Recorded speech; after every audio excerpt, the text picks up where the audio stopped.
Buenos Aires. También les pido un muy fuerte aplauso para Luciana Vázquez, aquí presente. Luciana es periodista, especialista en educación.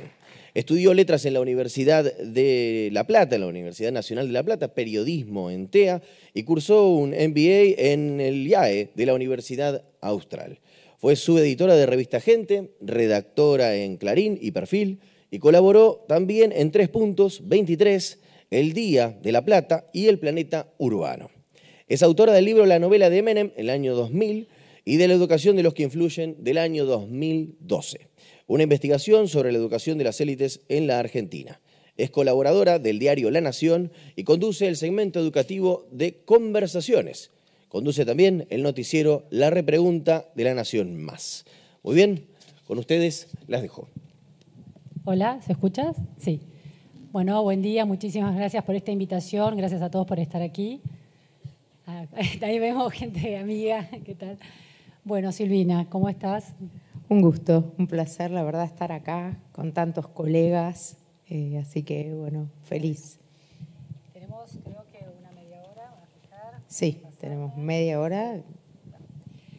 Silvina, recién, bueno, Walter, un hombre que ha estado mucho en la gestión pública, le daba una trascendencia además a esa gestión y hablaba de que había que calentarse por transformar el sistema educativo. Vos venís del mundo académico, pero has estado no solo como consultora, sino en funciones muy delicadas, ¿no? Provincia de Buenos Aires, Educar, La Matanza. Cuando se pone un pie ahí, ¿cómo se ve? Pienso en la provincia de Buenos Aires, gestión de Scioli, ¿cómo se ve ese conglomerado que tiene el conurbano adentro? ¿Qué piensa un ministro que tiene que empezar a manejar esa escala? ¿Cuál es la imaginación que te lleva ahí? Mira, en cuanto a la provincia, me acuerdo cuando asumí, lo que vi es una enorme oportunidad, una enorme oportunidad. Ahora, también lo que veía era la necesidad de generar consensos para trabajar con los docentes. Esta idea de que un ministro llega y entonces trae sus ideas y entonces...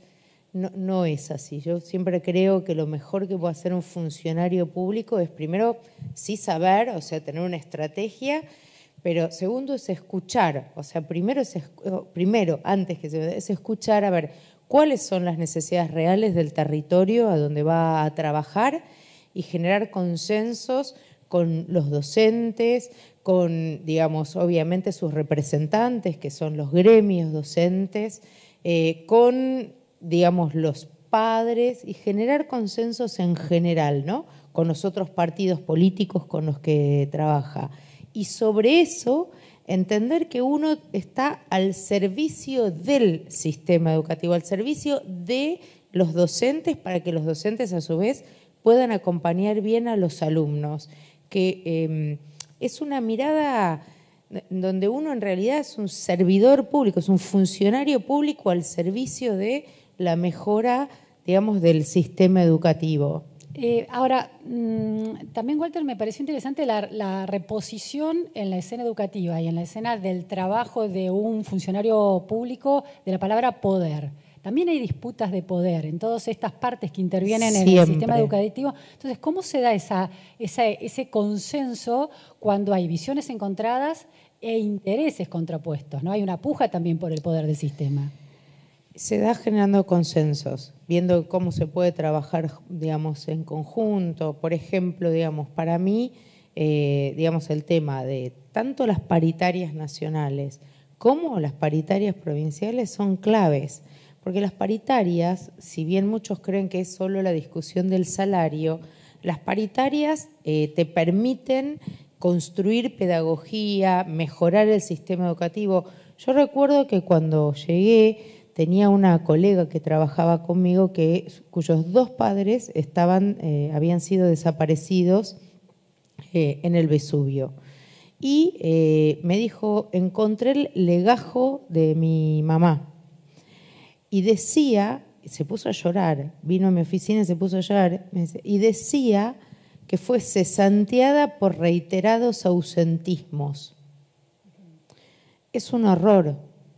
Entonces, convoqué a todos los gremios docentes, creo que acá tenemos 2 representantes de SUTEBA, Silvia Almazán y María Laura Torre, que también uno ve cómo realmente trabaja, no es solo un problema de disputa salarial, que agradezco la presencia, sino de cómo se sumó SUTEBA, UDOC, Balafeb, todos los gremios a rearmar, digamos, a poner las cosas, a decir las verdades de lo que había aparecido, porque esa docente no había faltado, estaba desaparecida, la habían desaparecido. Ahora, cuando planteas... Entonces, eso, y eso lo mismo cuando uno diseña políticas educativas. Escuchar es clave, porque si no, y además hay un problema que se suma, que a veces los ministros no vienen, no son docentes y no tienen formación en educación. Y esto agrava porque vienen con un librito sin haber estudiado qué es lo que pasa, sin saber bien qué es lo que pasa en educación, ¿no? Es curioso, yo siempre digo que a nadie se le ocurriría poner un ministro de salud que no sea médico. Que sea médico no te va a garantizar, no es condición suficiente, pero sí condición necesaria para que pueda entender la realidad de lo que pasa en el sistema educativo. Bueno, en educación pasa algo similar. Ahora, cuando planteas la idea de la escucha del otro, ¿es solamente la escucha de quienes tienen poder de lobby sobre un ministro o es también datos? La provincia de Buenos Aires ha carecido, datos. Pero ha carecido históricamente de datos. ¿Cómo se gestiona ese buque en el medio de un océano sin datos? Porque aún hoy, con las pruebas a aprender, la participación de las escuelas públicas, de los alumnos de las escuelas públicas es muy baja en las pruebas a aprender. Es decir, que los datos estadísticamente son poco confiables como indicadores para guiar el buque de la educación en la provincia. Hay algunos datos que te permiten, digamos, tener una brújula. No es verdad que no hay ningún dato. Por ejemplo, yo me acuerdo que cuando tenía reuniones con intendentes, porque los intendentes son otros actores claves en, digamos, las políticas educativas de la provincia, digamos, y uno tiene que trabajar con... Yo siempre decía que cuando estaba en provincia decía, bueno, los intendentes son los que reciben todas las quejas, todos los problemas son porque la gente no, digamos, gente como uno tiene por qué entender de quién depende, cómo depende la estructura, digamos, política de un país. Entonces van al intendente, que es la figura que tienen más cerca. Y la verdad que trabajaba mucho con los intendentes, pero ¿cómo me reunía? Primero armaba una ficha de, por ejemplo, los niveles de deserción, repitencia, ausentismo, los chicos que tenían dificultad para ingresar al nivel inicial, los resultados de los operativos nacionales de evaluación de la calidad que había en ese momento. Entonces me sentaba y les mostraba los datos de su municipio. Muchos los conocían, otros no tanto. Entonces, cuando venían con una demanda, tratábamos de ver si esa demanda se adecuaba a la realidad que nos mostraban los números o si realmente era porque me dijo tal o me dijo tal o me dijo tal. Y en función de eso se armaba, digamos, la estrategia o se pensaba una estrategia con ese municipio que respondiera a su vez a la estrategia general que teníamos pensado, digamos, para la provincia, que no es fácil. La estrategia tiene 3 factores. Es fácil. Sí, o sea, después uno la tiene que desagregar, pero a ver, nosotros necesitamos que los estudiantes sepan contenidos socialmente significativos, o sea, que aprendan. Ahí hay algunos datos que se recababan de los operativos de los ONE. Necesitamos que todos aprendan. Todos implica mirar los datos de repitencia, de deserción, de ausentismo. Yo siempre utilizo y digo, ¿por qué repitencia? Porque en realidad, según estudios de la UNESCO, hay un estudioso Brophy que hizo un trabajo que recolectó todos los estudios que había sobre repitencia. Brophy muestra en este relevamiento que hizo para la UNESCO que la repitencia no es una estrategia pedagógica interesante para que los estudiantes mejoren, que los chicos que repiten tienen más problemas después, no es que por repetirle algo a alguien uno va a aprender más. Siempre es un tema delicado y difícil, pero los estudios te muestran esto.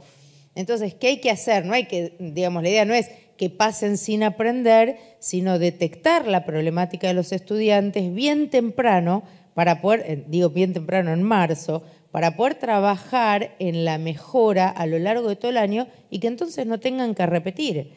Y que además la evaluación se haga sobre el progreso en función del punto de partida y no sobre una idea prefijada sobre qué es lo que deberían ya saber los estudiantes cuando llegaron, pero que no saben, y entonces uno avanza trabajando en la enseñanza sobre algo que en realidad nunca va a suceder. Y tercero, condiciones necesarias. Y ahí voy a un tema, digamos, muy importante, que es el tema de los libros, de la tecnología, de los recursos. Condiciones necesarias, ¿qué es? Los maestros, yo siempre digo, no somos magos ni podemos hacer magia. Es decir, que si nosotros, por ejemplo, entramos a una escuela y tenemos que enseñar a leer y que los chicos comprendan textos complejos, pero no tienen los chicos los textos complejos, bueno, no va a suceder el aprendizaje, porque el libro es una condición necesaria para que el aprendizaje sea posible.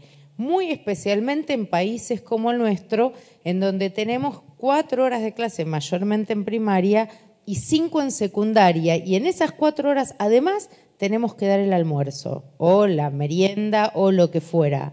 Entonces, si uno va a, digamos, obviamente, creo que se dijo en el panel anterior, la necesidad de ampliar las horas de clase, de ir a 8 horas de clase por día como una clave para la mejora, pero también se necesitan tener libros, se necesitan que las aulas tengan bancos en condiciones, digamos, dignas, que las escuelas estén en términos de infraestructura bien, en fin. Ahora, en esa facilidad o esta estrategia que vos decís, es fácil la mención de los 3 puntos. No que es fácil, digamos, se puede Está simplificar clara, en términos técnicos, ¿no? Sí, para sí. nada fácil. Claro, pero digo, llevarla a cabo no es para nada fácil. Pero imaginemos que hay un objetivo, que hay una claridad, y uno lo podría sintetizar en inclusión, en calidad y en condiciones necesarias, que son infraestructurales Sí. o de recursos, por ejemplo, Correcto. libros, ¿no? Si esa es la visión clara, sencilla y fácil de quien aborda un sistema. Ahora, la capilaridad de ese sistema, todos los obstáculos que ese sistema educativo, y pienso en la provincia de Buenos Aires porque tiene el 40% de la matrícula escolar en la Argentina, ¿no? Y porque tuviste la experiencia de estar ahí. ¿Qué es lo que lo hace difícil? Entonces, si la claridad de la visión está, de cuáles son los indicadores, es decir, el equilibrio fiscal en economía, que los chicos aprendan y estén en la escuela en educación, digamos, si esa claridad está, ¿por qué no sucede ni en un caso ni en el otro? Pero a vos te pregunto sobre educación. O sea, a ver, yo te puedo contar, mira, yo estuve poquito en el Ministerio de Provincia, pero hace ya casi 4 años que estoy en Matanza. Pero, ¿sabés? Me interesa la experiencia de provincia ver, precisamente dale. por ese poquito que estuviste. ¿Qué hubo ahí de dificultad que impidió una gestión de mayor extensión y con efectos concretos? Bueno, yo creo que una de las primeras cosas que tiene que tener en claro un ministro, que un ministro tiene que acompañar a los docentes. Y acompañar a los docentes es también preocuparse porque tengan un salario digno, porque tengan condiciones de trabajo adecuadas. Y ahí la pregunta es, ¿cuánto uno está dispuesto por un lugar en el poder? Y yo soy docente, o sea, además de ser doctora en educación y además de haber escrito más de 25 libros en Argentina y en el extranjero, soy maestra. Soy profesora de enseñanza primaria, egresada al normal número 10. Entonces sé de la necesidad, claro, sí, y ese creo que es mi título, el título que más me enorgullece. ¿Qué creo que los docentes cuando pelean por, digamos, te diría, no un aumento salarial, un ajuste salarial acorde a la inflación, están diciendo algo muy sensato? Y cuando eso no se escucha, entonces lo mejor que uno puede hacer es retirarse, porque, mira, a diferencia de otros países, Argentina paga a los docentes frente a aula. muy especialmente en secundaria, porque en primaria a veces les quedan esas horas o en jardín que tienen de música y les quedan 40 minutos donde pueden hacer algunas tareas vinculadas. Pero muchas veces los docentes, la mayoría, tienen que planificar, evaluar, corregir los cuadernos, además de las 8 horas de clase, por fuera. Entonces, en realidad trabaja más de 8 horas. ¿Se entiende? Entonces, cuando sobre esos salarios, digamos... Estresados, como decía Irene. Estresados, como decía Irene. Sobre esos salarios estresados, vos encima, en un punto les decís, no, ustedes deberían ganar menos, y los demonizás, que en parte se hizo, digamos, en esta gestión. Es muy difícil, yo no quiero estar ahí, porque los principales aliados con los que un ministro cuenta son los docentes y para los que tiene que trabajar, para que ellos puedan trabajar cómodos con los alumnos. Ahora, entonces tenemos que crear climas de trabajo que realmente fomenten. Ahora, Silvina, entonces vos lo que estás señalando es que el pedido de ajuste que te proponía el gobernador de entonces, Sí. Daniel Scioli, en relación a los salarios docentes, no era parte de tu visión de lo que había que hacer. Exactamente. Entonces, el conflicto mayor de quien está ocupando una posición como la de ministro de Educación, que tenga otro nombre en la provincia de Buenos Aires, es mayor con el poder político que puede estar desatendiendo el poder político central de la provincia y no tanto con el cuerpo docente de la provincia. Y puede suceder, sí. Puede suceder. Puede suceder también que el ministro comparta la visión Claro. de la política más general, sí. ¿Cómo es la...? Y Sí. lo que no digo es que no necesariamente, no es que no va a haber conflicto, va a haber conflicto, obviamente. Pero el problema es cómo resolvés ese conflicto, cómo encontrás un punto de equilibrio. O sea, para mí el problema no es el conflicto. Justamente cuando uno asume un cargo político, tiene que entender, uno, que no está jugando un partido de fútbol, esto no es River Boca, no es enfrentarte con los docentes o enfrentarte con los padres o enfrentarte con los alumnos, sino resolver el conflicto de modo de alcanzar ciertos consensos básicos para que todos podamos construir, digo todas, ¿no? Pero podamos construir el sistema educativo que nos merecemos y que queremos. Pero en el caso de esa provincia de Buenos Aires, de tu experiencia en la provincia de Buenos Aires, hubo un conflicto que no pudiste de alguna manera resolver, que fue con el Poder Ejecutivo de la provincia. Sí. Lo Sí, vuelve bueno, está en mi carta de renuncia. Claro, sí, digo, lo vuelve está en la carta de renuncia. Digo, lo vuelve como Sí. esta Uno entrevista elige, sí. lo vuelve particularmente interesante, es decir, porque el diálogo más difícil no fue con los gremios No. o con el cuerpo docente, sino con el poder político que te había nombrado. Sí. ¿Cuándo una gestión educativa se vuelve tan difícil de negociar con el poder ejecutivo? ¿Qué pasa en una gestión que lleva a una renuncia? Bueno, yo, digamos, ahí me atribuyo responsabilidad también, ¿no? Supongo que no pude a ver. explicar bien al poder político la necesidad de, básica, no descontar los días de paro si no pagaste el aguinaldo, por ejemplo. Pienso en la gestión, por ejemplo, de Lino Barañao en ciencia, ¿no? Que se lo ha cuestionado todo un tanto, bueno, en el pasaje del kirchnerismo a la gestión de Cambiemos por el acompañamiento del ajuste en ciencia en este Claro. gobierno. Es decir, un ministro a veces, podría haber sido una opción seguir adelante en la gestión porque de alguna manera puedo hacer algo más allá de lo que me están pidiendo que no me cierra tanto. No, es que no puedes hacer sin los docentes tener la plena seguridad y además soy maestra, o sea, ¿por qué iría contra mis principios? O sea, la idea, supongo que habrá algunos políticos que llegarán por el cargo y se creerán, no sé, yo creo que uno está ahí como servidor y lo mismo intenté hacer en Matanza, ¿no? O sea, acompañar a los docentes a través de políticas específicas para que se mejore el aprendizaje y para que puedan trabajar bien con sus estudiantes. Por ejemplo, ahora déjame ir a unos temas de Matanza que me... Te quiero preguntar sobre Matanza. Claro, que me interesan. Nosotros en Matanza decidimos, con la intendenta, ¿no? Con Verónica, y ahí sí tuve un acompañamiento muy fuerte con una intendenta con mucha vocación para mejorar el sistema educativo y y era difícil al principio, y dijimos, bueno, vamos a comprar todos los libros de texto que necesitan los chicos en la escuela primaria.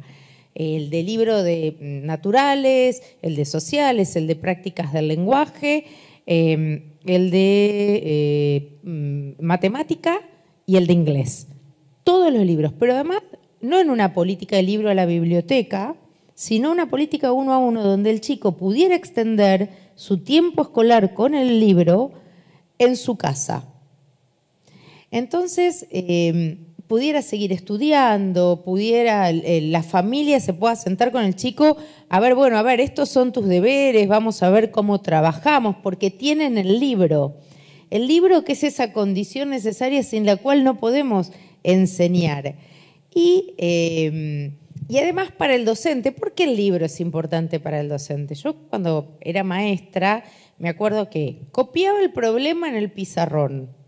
Después los chicos copiaban el problema en el cuaderno o en la carpeta si eran más grandes y cuando miraba la hora decía, me quedan 10 minutos para hablar de matemática. Si vos tenés el libro como recurso didáctico, vos les decís a los chicos, no sé, abran el libro en la página 109. Digo la página 109 porque fui a una escuela y la maestra justo estaba en la página 109. Abran el libro en la página 109 y empiezan directamente a trabajar matemática y ya la enseñanza no es copiar, que no es algo que queremos. Ahora, Silvina, hay varias cosas de la experiencia en La Matanza. Sabemos que los municipios no tienen responsabilidades de gestión del sistema educativo en las distintas provincias. Cuando entras a gestionar como secretaria de Educación y Tecnología, ¿no? ¿Se llama así? Ciencia, Tecnología y Políticas Educativas. Políticas educativas eterno. En un municipio como La Matanza, un municipio abigarrado en términos poblacionales, ¿cuáles son, así como en provincia tenías muy claro cuáles eran esos 3 objetivos estratégicos, cuáles fueron los objetivos para un municipio que no tiene responsabilidad sobre el sistema educativo, que no tiene presupuesto educativo en el sentido que lo tiene una provincia? ¿Qué objetivos te planteaste y por qué? Bueno, también me planteé, primero, un objetivo pedagógico, un objetivo vinculado a la mejora de la enseñanza y los aprendizajes. Y por eso este programa La Escuela Mejor con Libros, que después lo expandimos al nivel inicial. Todos los chicos de sala de 3, 4 y 5 reciben 2 libros de literatura porque la alfabetización no empieza en primer grado. Y después empezamos en la secundaria. ¿Por qué empezamos en la primaria? Porque nosotros entendimos en el diseño de la estrategia que este gobierno iba a seguir con Conectar Igualdad en secundaria. Y digamos que iba a trabajar en el mejoramiento, digamos, de los jardines y del equipo tecnológico de los jardines. Y el municipio ya había avanzado con entrega, en la etapa de Fernando Espinosa, había avanzado con la entrega a cada jardín de 10 computadoras, digamos, después, bueno, entregamos cañón y proyector. Entonces terminamos, digamos, para que los chicos, la entrega, para que los chicos se puedan alfabetizar digitalmente, supusimos que Conectar Igualdad iba a seguir, entonces nos quedaba en primaria un tema y habíamos visto, uno ve en las pruebas de la UNESCO, las pruebas TERCE, te muestran 2 cosas en primaria. Primero, que solo el 50% de los chicos de América Latina posee libros. Y 2, de ese 50% que posee libros obtiene entre 12 y 20 puntos más en las pruebas TERCE que los que no tienen libros. O sea que ya la posesión de libros te marca una diferencia en la calidad. Y segundo, estas pruebas también mostraban que los chicos que usaban 3 veces por semana las computadoras en primaria en realidad empeoraban el rendimiento académico. Entonces, bueno, charlando con Verónica, dijimos, vamos a una política de libros, pero una política que no es cualquier política, porque ¿qué tiene que tener una política para funcionar? ¿Por qué esta política funcionó y por qué obtuvo tanto consenso? Y yo te diría que lo primero es que los eligieron a los libros, no nosotros, los eligieron los inspectores de Matanza por unanimidad. Y ahora, esto te marca una diferencia. Silvina, sí. Ahora, que una política funcione tiene que estar refrendado por una evidencia. ¿Cuál es la evidencia para decir que la política funcionó? Efectivamente se distribuyeron libros y en ese sentido es una manera de responderlo, pero ¿funcionó en términos de aprendizaje? Mira, hay dos cosas ahí que sí, es muy interesante tu pregunta y ahí voy. Yo no me animaría a decirte frente a todos los colegas acá que mejoró, porque aún cuando haya mejorado en términos de los resultados, de las pruebas, en realidad vos tenés que entender que no hay tenés que poder correlacionar una cosa con la otra y no lo tenemos correlacionado, con lo cual me abstendría. Es como Catalina Weinerman, una socióloga muy importante, siempre decía, miren, es cierto que donde nacen más niños hay más cigüeñas, pero todos sabemos que las cigüeñas no traen a los niños. Bueno, acá la correlación sería similar, o sea, no sabemos si es una correlación real o espuria. Y estamos terminando una evaluación de impacto del proyecto con la Universidad de Lanús. En la Universidad de Lanús su vicerrector Nerio Neirotti es especialista en evaluación de proyectos, entonces contratamos, digamos, un organismo externo a Matanza para que haga una evaluación de impacto. Y Silvina, y otra cuestión, ¿no? Va a estar lista en 15 días, bien, tenemos algunos datos muy preliminares. Claro, pero bueno, algunos datos preliminares hay, bastante alentadores, pero bueno, una política tampoco se puede evaluar. Muchas veces con Conectar Igualdad me decían, bueno, pero los chicos aprendieron más lengua. Y le digo, no. Le digo, primero la política empezó hace 4 años y 4 años después se terminaron de entregar todas las computadoras. Lo que uno podría evaluar es si hay mayor alfabetización digital en estos 4 años. ¿Se entiende? O sea, el tema de la evaluación parece sencillo, pero para quienes nos hemos dedicado a estudiar estos temas, sabemos que no es sencillo. Silvina, una cuestión clave desde un municipio es cómo ese vínculo hacia arriba, es decir, con una gestión de gobierno desde la provincia, además de signo político distinto que el del gobierno de La Matanza. ¿Cuán necesario es que ese diálogo sea fluido y cómo se ha desarrollado ese diálogo entre la Intendencia de La Matanza y el Poder Ejecutivo de Vidal en la provincia? Bueno, Sanchezín. Entre la Intendencia y el Poder Ejecutivo de Vidal fue muy difícil en general. En particular en educación, nosotros tuvimos 2 años muy difíciles, y 2 años, los últimos 2 años, en donde hemos podido hacer una muy buena articulación, aún siendo de signos políticos diferentes, y realmente hemos avanzado mucho, o sea, todo se simplificó. ¿Y qué pasó para que mejorara tanto ese vínculo que es tan clave para que mejore todo entre la provincia? ¿Cambió el ministro? El cambio de ministro, de Finocchiaro a Sanchezini, sí. O sea, las personas son ¿qué persona es central para que una gestión de gobierno pueda fluir o no? No sé, digamos, en este caso, y también hubo mucha lucha por parte de los docentes en Matanza, que hizo que también que el gobierno provincial se diera cuenta de que así no iba, porque lucha sindical, es decir, para docente, a ver, yo digo, no quisiera hacer lo mismo que hace Cambiemos, de distinguir por un lado el gremio y por otro los docentes. Los docentes están agremiados porque no son los gremios, ¿no? Quienes los representan en cuanto a sus derechos, en cuanto al cumplimiento de sus derechos. Entonces, a través de sus representantes, pero ya en el caso de Matanza también por afuera, había una sistemática queja, una lucha, porque había muchos docentes sumariados por cualquier cosa, había impedimentos, era muy difícil la cotidiana.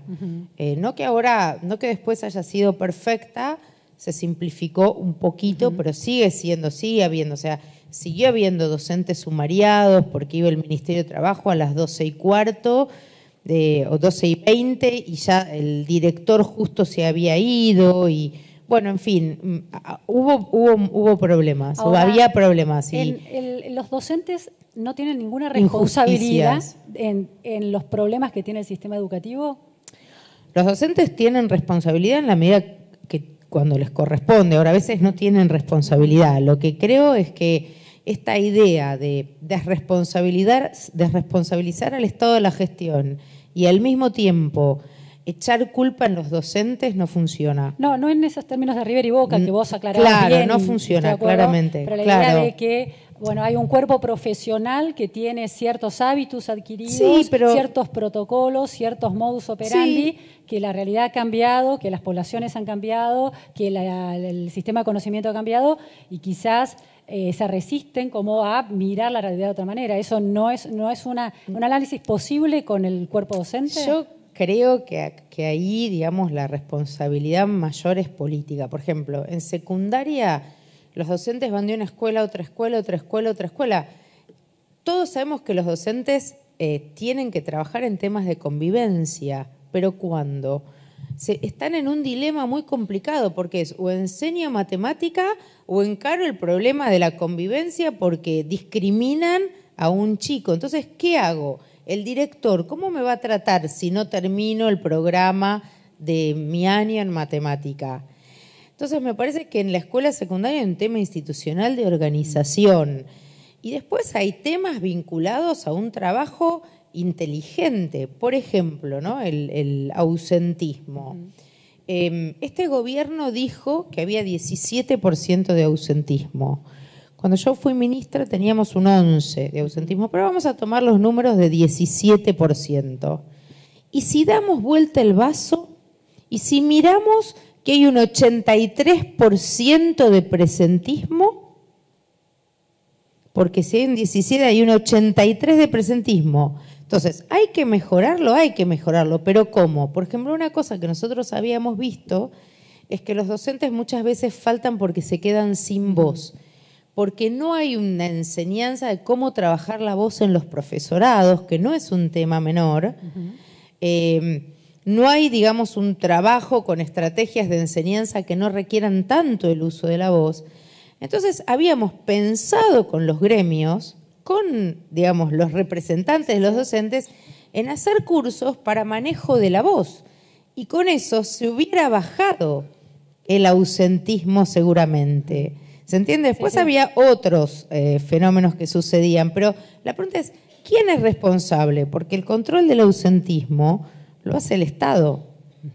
¿Se entiende? Silvina, última pregunta porque nos quedamos sin tiempo. ¿Es más fácil, es más productiva, fluye más una gestión desde un posicionamiento político que coincide con el de los gremios?